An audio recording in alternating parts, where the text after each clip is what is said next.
नमस्कार, आप देख रहे हैं जनता टीवी। मैं हूं आपके साथ अमन त्रिपाठी। खबरों के सिलसिले में वक्त है एक बड़ी खबर का। पिथौरागढ़ से बड़ी खबर, बड़ी जानकारी सामने। रुक कर रहे हैं इस वक्त की बड़ी खबर का। पिथौरागढ़ दौरे पर रहने वाले पीएम मोदी, वहीं दौरे को लेकर जनपद वासियों में उत्साह देखा जा रहा है। वहीं इस दौरान पिथौरागढ़ का कायाकल्प किया जा रहा है। नैनी सैनी एयरपोर्ट से लेकर स्पोर्ट्स स्टेडियम तक का सौंदर्यीकरण किया जा रहा है। जानकारी के लिए आपको बता दें, पीएम मोदी 12 अक्टूबर को पिथौरागढ़ आने वाले हैं। वहीं पिथौरागढ़ स्पोर्ट्स स्टेडियम में जनसभा को पीएम मोदी संबोधित करेंगे। वहीं शहर को आकर्षक ढंग से सजाया जा रहा है। नगर निगम की सड़कों पर हार्ट मिक्स कर चकाचक बनाया गया। वहीं दीवारों पर उत्तराखंड की कला और संस्कृति की चित्रकारी की गई है। बड़ी खबर, बड़ी जानकारी पिथौरागढ़ से। पिथौरागढ़ का इस दौरान कायाकल्प किया जा रहा है। पीएम मोदी पिथौरागढ़ के दौरे पर आने वाले। नैनी सैनी एयरपोर्ट से लेकर स्टेडियम तक का शिलान्यास किया जा रहा है।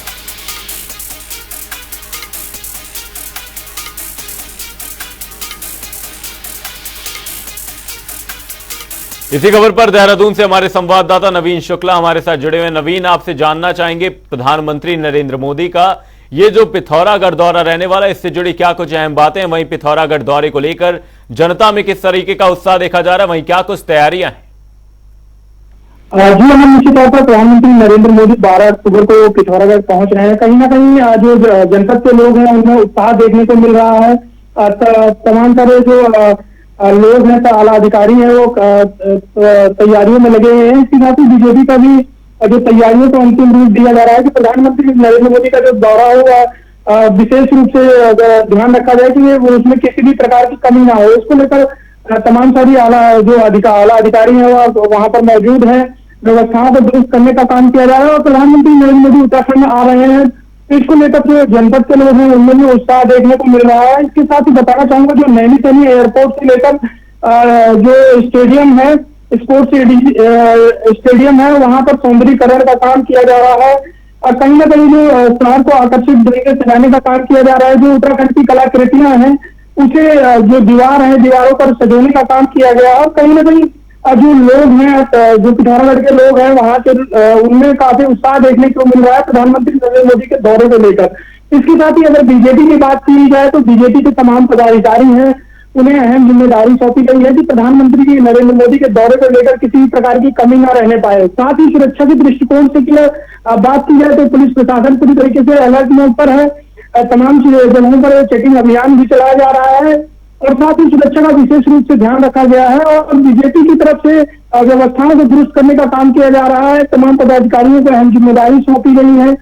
जो कार्यकर्ता है वो अभी समय पिथौरागढ़ में पहुंचने का सिलसिला जो है शुरू हो रहा है। हालांकि अभी समय काफी बचा हुआ है, लेकिन जो तैयारियां हैं उसको अंतिम रूप देने का काम किया जा रहा है।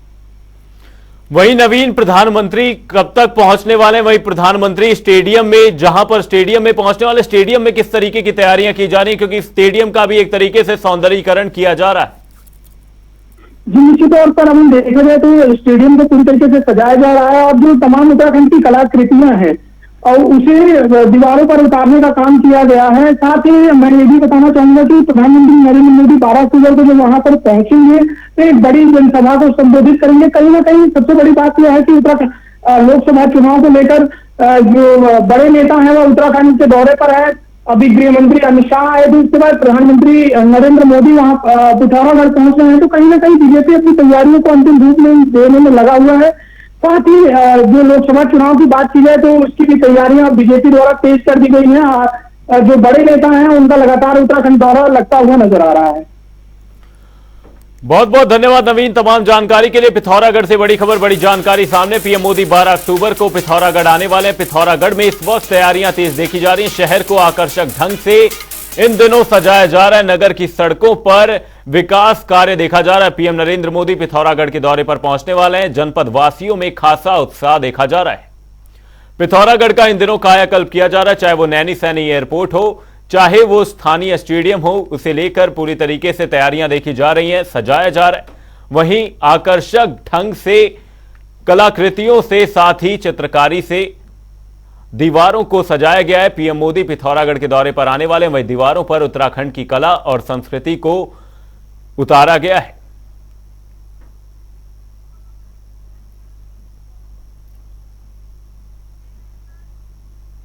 योगी आदित्यनाथ ने बद्रीनाथ और केदारनाथ धाम में दर्शन पूजन किया। यहां तीर्थयात्रियों ने जय श्री राम के उद्घोष के साथ सीएम योगी का स्वागत किया। सीएम योगी ने इसके बाद मुस्कुराते हुए हाथ हिलाकर सबका आभार प्रकट किया। सीएम योगी ने केदारनाथ में नंदी की पूजा की और फिर बाबा केदारनाथ धाम के गर्भगृह में पूजा अर्चना की। सीएम ने ब्रह्म कपाल में अपने पितरों और गुरुओं का तर्पण भी किया। सीएम योगी भारत के सबसे आखिरी गांव माणा भी गए। बता दें कि सीएम योगी को पहले केदारनाथ जाना था, लेकिन मौसम खराब होने की वजह से सीएम योगी ने पहले बद्रीनाथ धाम में दर्शन कर पूजा अर्चना की।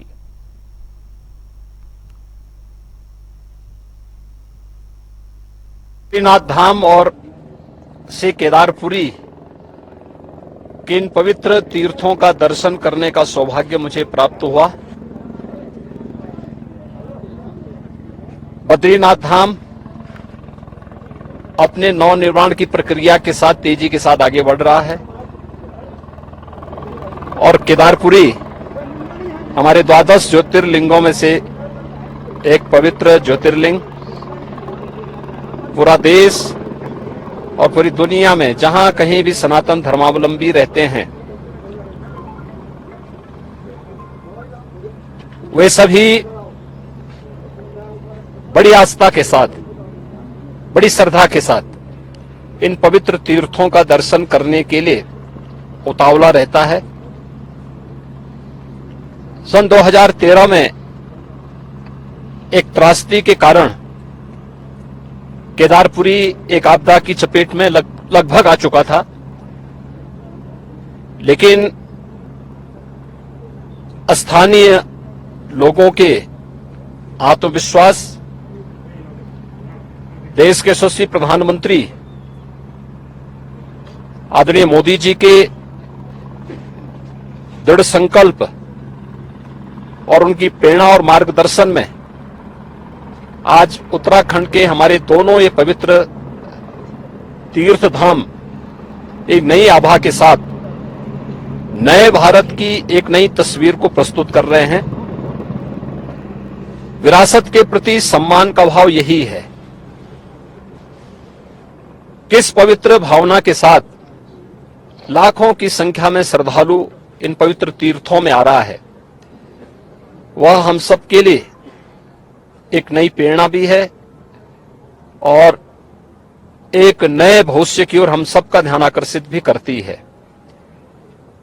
स्वाभाविक रूप से समयबद्ध ढंग से मानक की गुणवत्ता को बनाए रखते हुए जिस तत्परता के साथ यहां पे कार्य चल रहा है, प्रधानमंत्री मोदी जी के प्रति उत्तराखंड के माननीय मुख्यमंत्री जी और उनकी पूरी टीम के प्रति मैं हृदय से आभार व्यक्त करता हूं, उन्हें धन्यवाद देता हूं।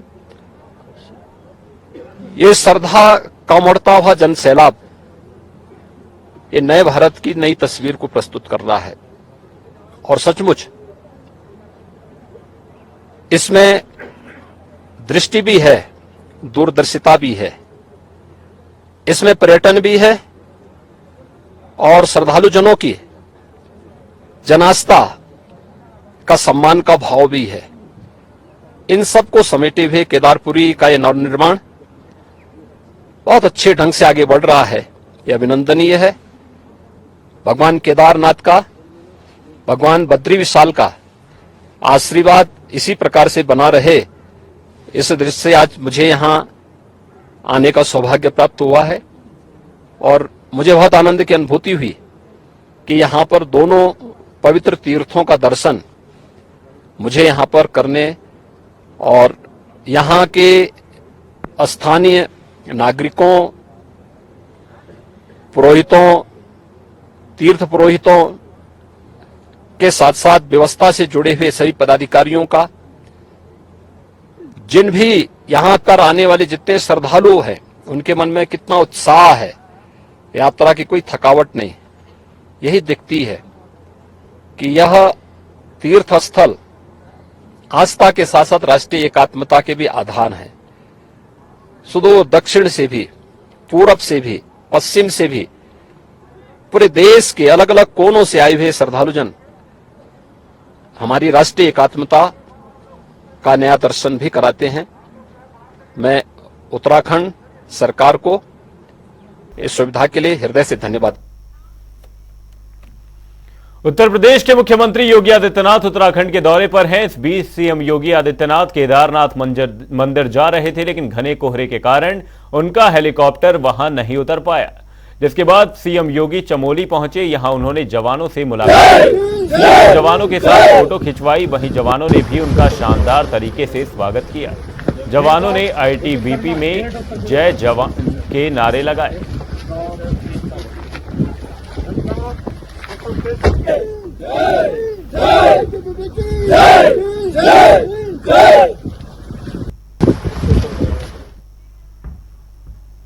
उत्तराखंड में 49वीं अखिल भारतीय पुलिस विज्ञान कांग्रेस का आयोजन किया गया, जिसमें गृह मंत्री अमित शाह शामिल हुए। इस दौरान अमित शाह ने देश भर के राज्यों की पुलिसिंग को संदेश दिया। इसके साथ ही कार्यक्रम में सीएम धामी सहित तमाम अधिकारी भी मौजूद रहे। केंद्रीय गृह मंत्री अमित शाह ने कहा कि आंतरिक सुरक्षा और सीमाओं की सुरक्षा ठीक किए बिना दुनिया का कोई भी देश विकास नहीं कर सकता। वहीं सीएम धामी ने कहा कि उत्तराखंड को 49वीं अखिल भारतीय पुलिस विज्ञान कांग्रेस की मेजबानी करने का अवसर मिला है। यह राज्य के लिए गर्व का विषय है। साथ ही कहा कि प्रधानमंत्री नरेंद्र मोदी ने आगामी 25 वर्षों में भारत को विकसित राष्ट्र बनाने का लक्ष्य निर्धारित किया है, जिसके लिए हर क्षेत्र में प्रगति करना जरूरी है।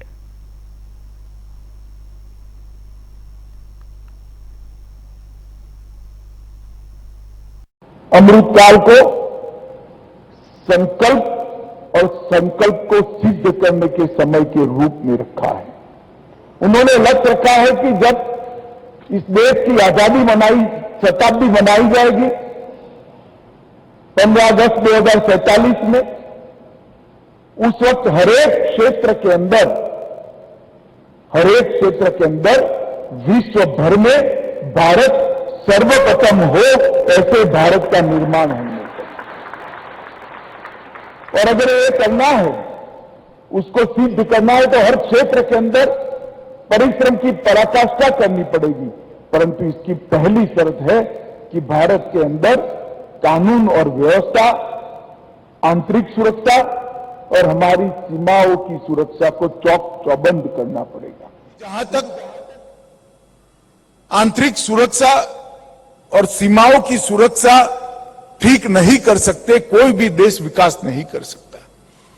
विकास के सारे पैमानों की पहली शर्त है कि कानून और व्यवस्था की स्थिति ठीक हो, कानून और व्यवस्था की स्थिति अच्छी हो। और इसके लिए आजादी के अमृत महोत्सव के वर्ष के अंदर ढेर सारे परिवर्तन भारत सरकार के गृह विभाग ने किए हैं। और ये जो समय अब से शुरू हो रहा है, अमृतकाल की शुरुआत से, वो परिवर्तनों को जमीन पर उतारने का और इसके सुफल देश को देने का समय है। तो इस दृष्टि से ये पुलिस कांग्रेस जो है, पुलिस विज्ञान कांग्रेस जो है, इसका बहुत महत्व है। मैं थोड़े समय के बाद आपको बताऊंगा कि ढेर सारे परिवर्तन हमने 2019 से लेकर 2023 तक करे हैं। भारत सरकार के गृह मंत्रालय से लेकर अंतिम पुलिस थाने तक इसको जमीन पर उतारने का पूरा खाका ये आने वाली पुलिस कांग्रेस के अंदर आप लोगों के सामने रखा जाएगा।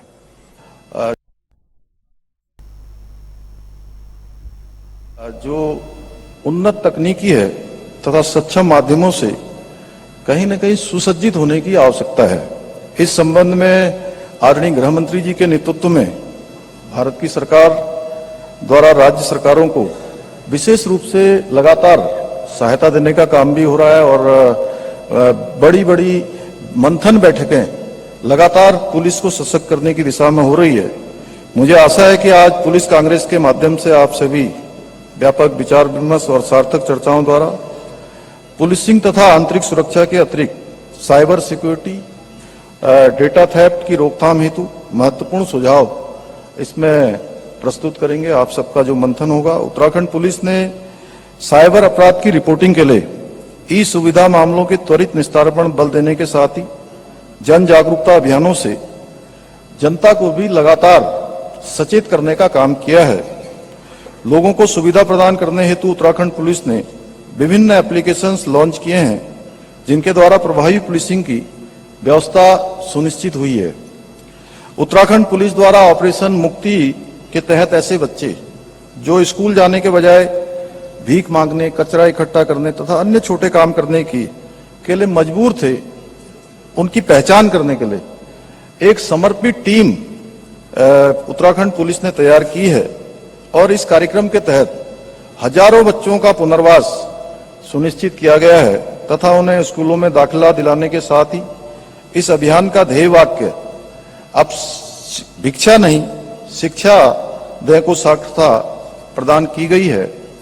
आदरणीय गृह मंत्री जी के द्वारा पिछली बैठक में आपने आतंकवाद की कमर तोड़ने का आह्वान करते हुए राष्ट्रीय आंतरिक सुरक्षा नीति बनाए जाने की बात कही थी और आपके नेतृत्व में चाहे आज आतंकवाद हो, नक्सलवाद हो या जिहाद हो, आतंकवाद लगभग देश के अंदर उसका सफाया हो गया है। देहरादून में केंद्रीय गृह मंत्री अमित शाह ने बीजेपी प्रदेश मुख्यालय में सोशल मीडिया और आईटी के पदाधिकारियों के साथ बैठक की। साथ ही उन्होंने लोकसभा चुनाव को लेकर सोशल मीडिया को मजबूत करने की भी बात कही। अमित शाह ने कहा, लोकसभा चुनाव में सोशल मीडिया सबसे बड़ा हथियार होगा। इसके साथ ही उन्होंने बीजेपी के सोशल मीडिया इंचार्ज को और भी मजबूत करने के निर्देश दिए।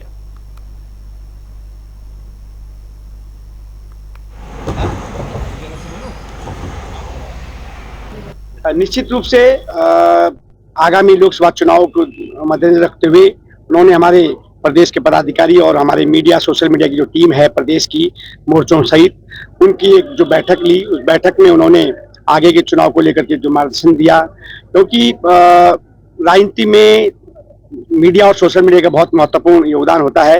इसलिए उन्होंने इस बैठक में जो मार्गदर्शन दिया है सभी को, क्योंकि जिस प्रकार से कांग्रेस के द्वारा दुष्प्रचार और भ्रामक प्रचार जो किया जा रहा है और षड्यंत्र करके अनर्गल बयानबाजी की जा रही है, उसको लेकर के सतर्क रहने के उन्होंने निर्देश दिए। हमारे पूर्व राष्ट्रीय अध्यक्ष और केंद्र में गृह मंत्री आदरणीय अमित शाह जी का उत्तराखंड का दौरा संपन्न हुआ है। अब वो वापसी की ओर चल दिए हैं। उनके आने से जहां सरकारी कार्यों में उत्तराखंड के विकास के कार्यों में प्रगति मिलेगी, उसी के साथ ही भारतीय जनता पार्टी के कार्यकर्ताओं में भी बहुत उत्साह है उनके आने से। और आज जो हमारे यहाँ पर बैठक हुई है मीडिया सोशल मीडिया आईटी की टीम की, उसमें भी उनके मार्गदर्शन से मुझे लगता है कि हमारा भारतीय जनता पार्टी का संगठन और अधिक मजबूत होगा और आगामी लोकसभा चुनाव में हम लोग भारी बहुमत के साथ में उत्तराखंड में 5 सीटें जीतेंगे। केंद्रीय सरकार की ओर से 29 अप्रैल 2020 में पूरे देश के साथ साथ उत्तराखंड में भी नेशनल टेलीमेडिसिन सर्विस शुरू की गई, जिसका बड़ी संख्या में लोगों को लाभ मिल रहा है। इसमें मरीजों का उपचार निःशुल्क होता है। इससे उनके हजारों रुपयों की बचत होती है। बता दें कि वरिष्ठ चिकित्सा अधिकारी डॉक्टर विकास भट्ट काफी लंबे समय से इस पर काम कर रहे हैं। उन्होंने अभी तक 1,51,000 से ज्यादा मरीजों का उपचार टेलीमेडिसिन से किया है।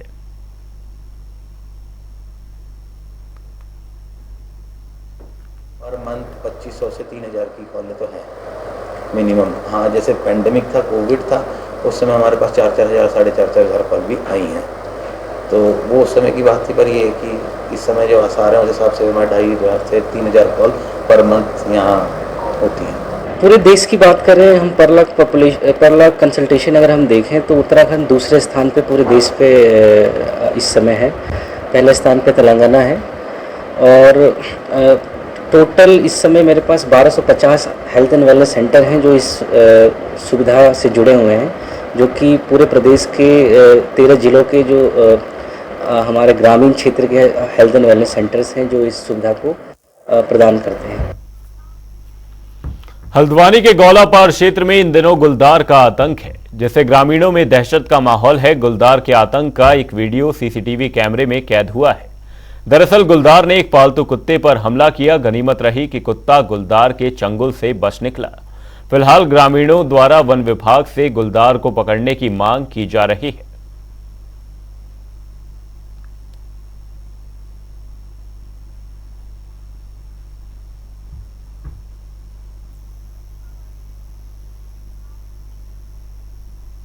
कुमाऊं मंडल में पुलिस की ओर से नशा तस्करों के खिलाफ कार्रवाई जारी है। इसके बावजूद भी नशा तस्करी थमने का नाम नहीं ले रही। ऐसे में अब पुलिस विभाग की ओर से नशा तस्करों के खिलाफ कड़ी कार्रवाई करने की योजना बन रही है। वहीं इसके तहत 51 नशा तस्करों की संपत्ति को चिन्हित कर उसे जब्त करने की कार्रवाई के लिए जिलाधिकारी को पत्र भेजा गया है, जिनमें से कुछ मामलों में संपत्ति जब्त करने के आदेश मिल चुके हैं।